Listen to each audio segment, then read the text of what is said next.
रवि अपने परिवार के साथ एक बड़े से पुराने घर में रहता था।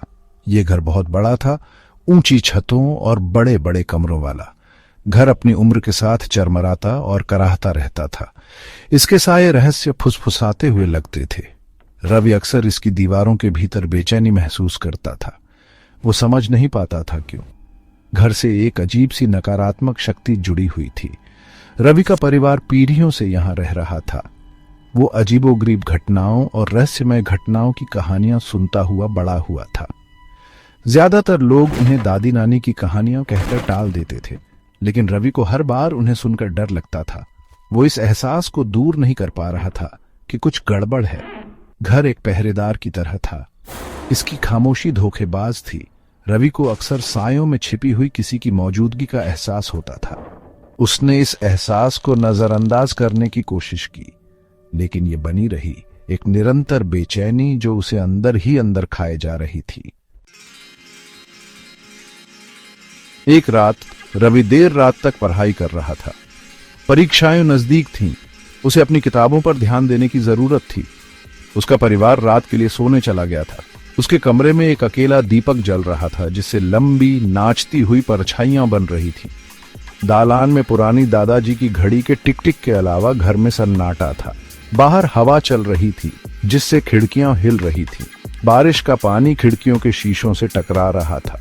रवि कांप उठा। उसने अपना शॉल अपने चारों ओर कसकर लपेट लिया। उसने अपनी किताबों पर ध्यान केंद्रित करने की कोशिश की, लेकिन बाहर तूफान और अंदर भयानक सन्नाटा ने इसे मुश्किल बना दिया। आधी रात को रवि ने एक आवाज सुनी। उसकी खिड़की पर एक हल्की सी आहट। वो चौंक कर उठा। हवा तेज थी। शायद कोई पेड़ की टहनी शीशे से टकरा रही थी। उसने इसे नजरअंदाज करने की कोशिश की और अपनी किताबों पर वापस चला गया, लेकिन आहट जारी रही। ये अनियमित झिझकती हुई थी, हवा की तरह बिल्कुल नहीं। रवि का दिल तेजी से धड़कने लगा। वो सावधानी से खिड़की के पास पहुंचा। उसने तूफानी रात में शीशे से बाहर झांका। हवा उसके चेहरे पर आकर लग रही थी, जिससे देखना मुश्किल हो रहा था। और फिर उसने उसे देखा। एक चेहरा, सफेद और भूतिया, अंधेरे से उस पर झांक रहा था। रवि खिड़की से पीछे हट गया। उसका खून जम गया। चेहरा धुंधला, अस्पष्ट था, लेकिन वो वहां था। उसे पूरा यकीन था। डर ने उसका गला घोंट दिया। उसे घुटन हो रही थी। वो लड़खड़ाकर पीछे हट गया। जल्दबाजी में उसकी कुर्सी उससे जा टकराई। उसने पर्दे की डोरी को टटोला और कांपते हाथों से उसे खींचकर बंद कर दिया। उसका दिल उसके कानों में धड़क रहा था। वो जम गया। पर्दे के पीछे से किसी भी आवाज को ध्यान से सुन रहा था। सन्नाटा। आहट बंद हो चुकी थी, लेकिन अब एक अलग ही तरह का सन्नाटा था। एक भारी, अपेक्षा भरा सन्नाटा जिसने उस पर दबाव बना रखा था। रवि को अपनी गर्दन के पिछले हिस्से पर एक झुनझुनी महसूस हुई। वो धीरे धीरे मुड़ा। जो उसे मिलने वाला था उससे डरते हुए। कमरा खाली था।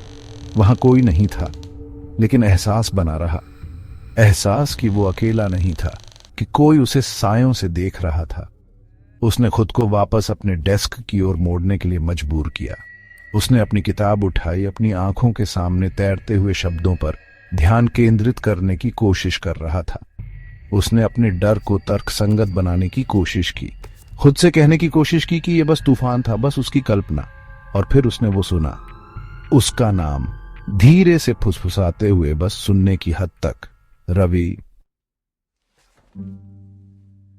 रवि घूम गया। कमरे में बेतहाशा खोज रहा था। उसकी निगाहें हर कोने, हर परछाई पर दौड़ गईं, लेकिन वहां कुछ भी नहीं था। वो अकेला था, या वो था। फुसफुसाहट इतनी स्पष्ट थी, इतनी करीब। वो एक पल भी उस कमरे में नहीं रुक सकता था। उसने अपनी किताबें उठाई और भाग गया। उसने बाकी की रात अपने बिस्तर में दुबका हुआ बिताई।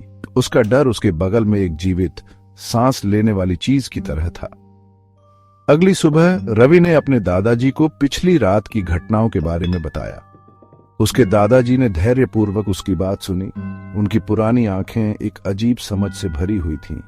जब रवि का बोलना खत्म हुआ तो उसके दादाजी ने आह भरी। ये घर पुराना है रवि, उन्होंने कहा। उनकी आवाज धीमी थी। इसमें कई यादें हैं, कुछ अच्छी, कुछ इतनी अच्छी नहीं। इस दुनिया में ऐसी चीजें हैं जिनके बारे में हम हमेशा नहीं बता सकते, चीजें जो रात में टकराती हैं। रवि ने फिर कभी उस कमरे में अकेले पढ़ाई नहीं की। वो नहीं कर सका। उस रात की याद, खिड़की पर बना चेहरा, उसके नाम की फुसफुसाहट उसके दिमाग में अंकित हो गई। वो अपने साथ डर लिए हुए था। पुराने घर की दीवारों के भीतर छिपे अंधेरे की एक निरंतर याद दिलाता रहा।